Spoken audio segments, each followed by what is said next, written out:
Thank you, Anna. Well, we are honored, as we always are, every Saturday to be joined by Governor Mike Huckabee of Fox. Morning, Governor. Good morning. Good morning. Great to be with you guys this first day of summer. So what did you think? You must have seen the hearings on Capitol Hill where the IRS Commissioner goes up there. Yeah. I mean, have you ever seen anybody get grilled harder and apologize less? No, and I haven't. And I thought he totally just is tone deaf to what the country feels about the IRS.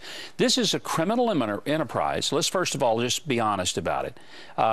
What makes this so very, I think, disheartening to the American people. The IRS is the only federal agency that operates out of the bounds of the normal constitutional process. They can investigate you, they can charge you, they can punish you, all one-stop shopping. There's no check and balance with the IRS. No other federal agency can do that. The FBI can investigate you, they can even file charges, but then you go to the judicial system. You're not going to be all in that one shop where everything happens from soup to nuts. And that's one reason that the power of the IRS is out of control. One of the reasons I've been a strong fair tax proponent, get rid of the IRS. It's got to go. This is an outrage to every American citizen. And Congressman Kevin Brady at the hearing laid out this pattern of IRS behavior and what he really believes is deception, if not corruption. Let's watch that and let's hear what you have to say on that. Why, at this point, why should anyone believe you? The IRS denied for 2 years targeting of Americans based on their political beliefs. That wasn't the truth. They said it was a few rogue agents in Cincinnati. That wasn't the truth. You said you were targeting liberal organizations. That wasn't the truth. And then you assured us you would provide us all the emails in May, and that wasn't the truth. And today, you're telling us out of thousands of IRS computers, the one that lost the emails was the person of interest in an ongoing congressional investigation. And that is not the truth either. This is the most corrupt and deceitful IRS in the history. To say that this is the most corrupt IRS in history ignores a lot of history and seems to me, again, is a classic overreaction to a serious problem which we are dealing with seriously. I mean, something smells foul with this, but you mentioned him being tone deaf. I mean, is it just that he is inept, or is he covering something up? What do you make of this? You know, I can't speak for what he was thinking when he was sitting there defending an agency that is, frankly, beyond defense. Now, let's be fair. There are a lot of decent employees that just get up and go to work every day at the IRS. You know what I wish? I wish that those decent employees would, en masse, agree with the American people that what their enterprise is up to is fundamentally wrong. I also hope that there are some people who might have knowledge of the criminal activity that apparently has gone on the IRS who will speak up, become whistleblowers, and let's blow the lid off this. If 18 and a half minutes of Rosemary Woods tapes in the Nixon White House was enough to bring a president down and several high-ranking officials to prison, then we need to know what happened to years' worth of emails at the IRS. And let me just mention this one other thing. I thought Kevin Brady, the congressman, was beautiful, and he laid out the pattern. He really did. This is a pattern, and that's the key thing, because this isn't an instance. It's an ongoing pattern. There's enough of a pattern here you could sew a dress from it. And I think we just need to understand that when you have that much evidence, there's got to be something there. Go get it. And for Obama to say there's not a smidgen of corruption in the IRS destroys his credibility as well as the IRS. Before the investigation even started. Before it ever started. He doesn't want it to start. Of course, he reached the conclusion at that time. The White House seems to be attacking, among other things, the English language, renaming everything. Political correctness just dominates their worldview. The latest, illegal immigrant out, unlawful migration in. Yeah, you know, once again, you can call it anything you want to, but this isn't Alice in Wonderland. This is the United States of America. People are so frustrated with President Obama. His handling of the immigration issue is now at a whopping 31% who approve. I wonder who's the 31% who approves of the way he's handling this. Our borders are being overrun. You have a humanitarian crisis going on with these children whom I feel very sorry for because they're being used and exploited. This is absolutely just one of those moments in his presidency that make him look completely ill-prepared and inept for the job.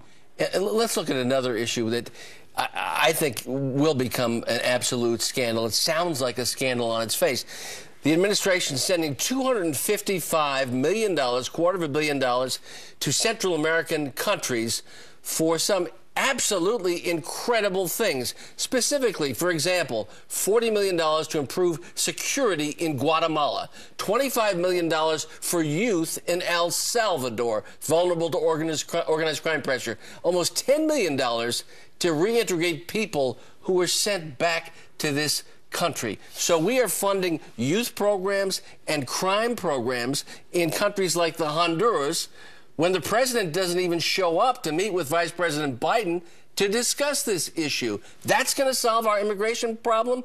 Solving gang violence in the Honduras? What's this about, Governor? Well, I would say that what the president should be doing is say the $250 million that we were going to send there, now we're going to use that $250 million to provide health care, food, and we're going to then pay for the gasoline to fill up some C-130s and C-5s, load the folks up and bring them to your capital, and we expect you to meet them there, and we're going to bring them home so that you can take care of them. But every bit of it will be charged against the $250 million. And by the way, there won't be another dime coming to your country as long as you continue to exploit these children and push them over the border thinking that you're going to toss an anchor into the United States soil and somehow make it possible to send a whole family. But wait a second. We're getting, I mean, the presidents of Honduras, Guatemala, and El Salvador yesterday said they demanded that the United States allow many of these immigrants to stay in this country.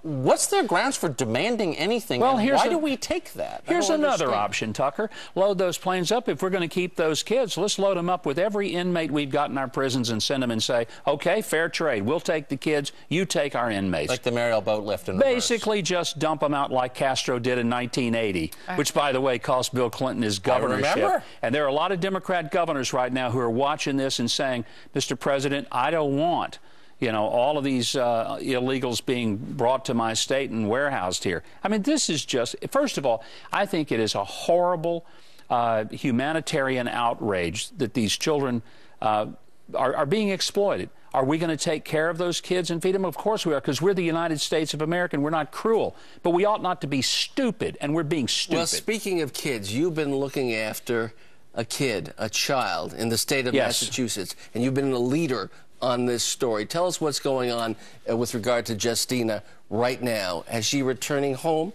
She's home.